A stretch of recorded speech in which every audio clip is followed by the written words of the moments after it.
السلام علیکم ورحمۃ اللہ وبرکاتہ. کیسے ہیں محمد ذاکر بھائی؟ ٹھیک ہے، میں خیریت سے؟ ٹھیک ہوں الحمدللہ. امید ہے خیریت سے ہوں گے. اللہ پاک آپ کو خیریت سے رکھے اور اپنی حفظ و امان میں رکھے.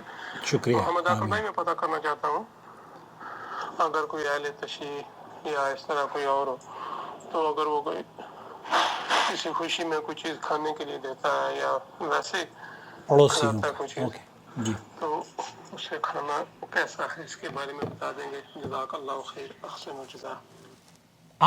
بہت اہم سوال ہے.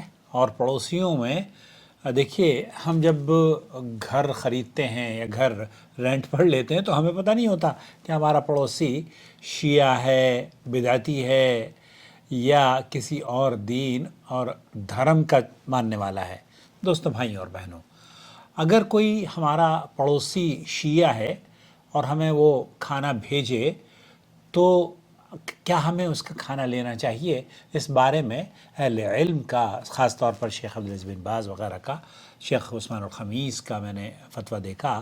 ان کا موقف یہ ہے کہ لا حرج فی الاکل من طعام اہل البدع کالروافض، کہ وہ جو بدعتی ہیں، اگر آپ کو آپ کے پڑوسی ہیں اور اپنی کسی تقریب یا روزمرہ کی زندگی میں وہ آپ کو بھیجتے ہیں، کھانا بھیجتے ہیں، اور اس میں کوئی چیز غیر شرعی طور پر نہیں ہے، مثال کے طور پر کوئی حرام نہیں ہے، خنزیر نہیں ہے، شراب نہیں ہے، اگر کھانا حلال ہے اور اس میں کوئی حرام چیز شامل نہیں ہے، تو علماء کا، اہل علم کا موقف یہ ہے کہ بالکل کھانا جائز ہے.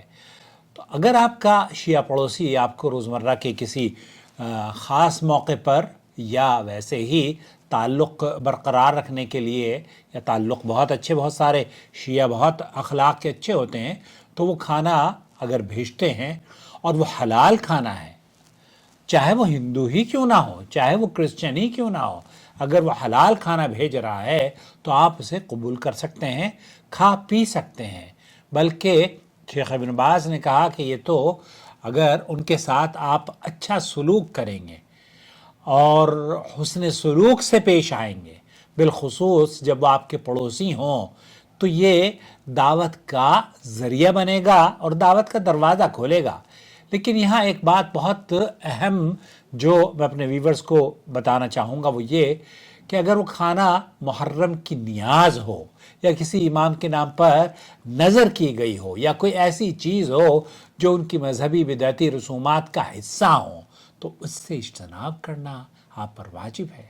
وہ نہیں کھانی چاہیے، کیونکہ غیر اللہ کے لیے نظر و نیاز لینا اور بدعات میں شریک ہونا یہ اسلامی عقیدے کے خلاف ہیں، منافی امور ہے. لہذا خلاصہ کلام یہ ہوا میرے عزیز، میرے دوست، کہ شیعہ پڑوسی کا عام حلال کھانا لینا جائز ہے، اسے کھا بھی سکتے ہیں اور انہیں کھلا بھی سکتے ہیں. لیکن اگر وہ کھانا بدعتی رسوم، رسم و رواج، یا محرم کے کنڈے یا رجب کے کنڈے، یا ہمارے اہل سنت بھی کرواتے ہیں نا، یہ تو ایسا نہیں ہے کہ صرف ہمیں شیعوں سے ہی اعتراض ہے، ہمیں تو اپنے حنفی بھائیوں سے بھی بہت محتاط رہنا چاہیے.